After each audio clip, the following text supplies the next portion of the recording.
Hello बच्चों, चलिए प्रश्न को पढ़ते हैं और समझते हैं कथनों में से कौन सा कथन सत्य है और कौन सा असत्य है। हमें एक कथन दिया है, यदि रेखा l x plus M Y बराबर एक वृत्त x square plus y square plus a square को की स्पर्श रेखा है तो बिंदु एल कॉमा एम वृत्त पर स्थित होगा। तो इस प्रश्न को हल करने से पहले हम मुख्य अवधारणा लिख लेते हैं इस प्रश्न के लिए। तो इस प्रश्न के लिए मुख्य अवधारणा जिसकी सहायता से हम इस प्रश्न को हल करेंगे। मुख्य अवधारणा में हम एक सूत्र लिखेंगे और सूत्र होगा कि अगर हमें कोई बिंदु दिया जाए x1 कॉमा y1 की रेखा a x plus b y plus c बराबर जीरो से दूरी, ये होती है मापांक a x one b y one plus c और बटे में आएगा ए का वर्ग प्लस बी का वर्ग। तो इस सूत्र की सहायता हम यहाँ पर लेने वाले हैं।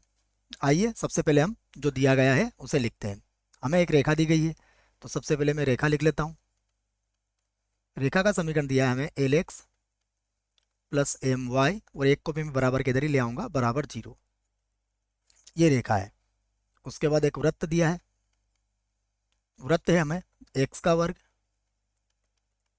प्लस ए का वर्ग, सॉरी बच्चों वाई का वर्ग बराबर ए का वर्ग।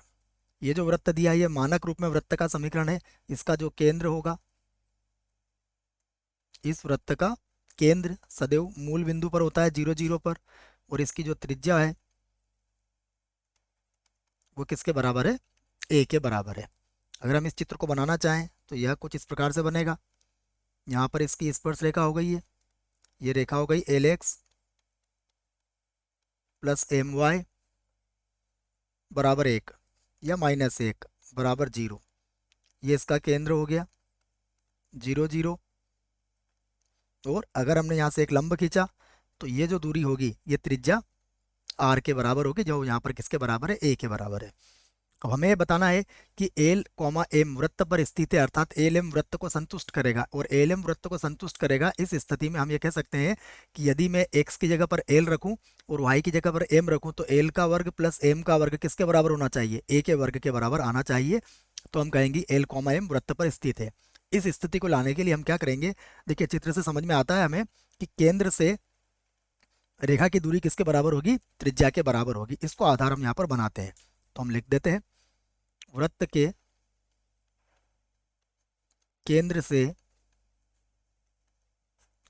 से रेखा की दूरी,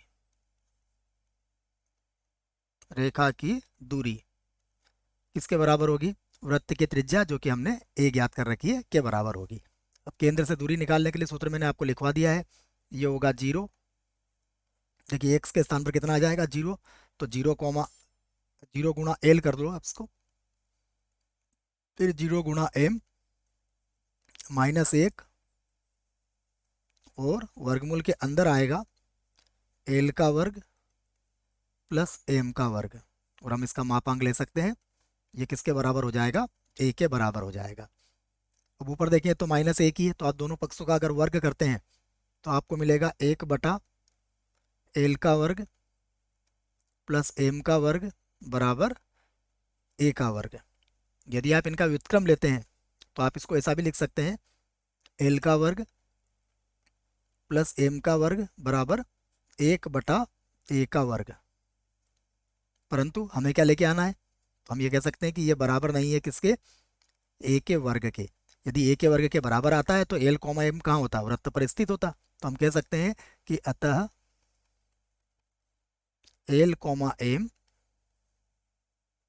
वृत्त एक्स का वर्ग प्लस वाई का वर्ग बराबर ए का वर्ग पर स्थित,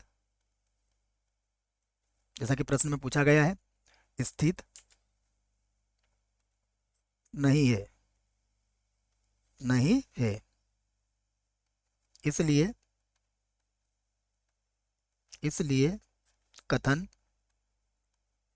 असत्य होगा, कथन असत्य होगा। आशा करता हूँ बच्चों आपको इस प्रश्न का उत्तर समझ में आया होगा। धन्यवाद।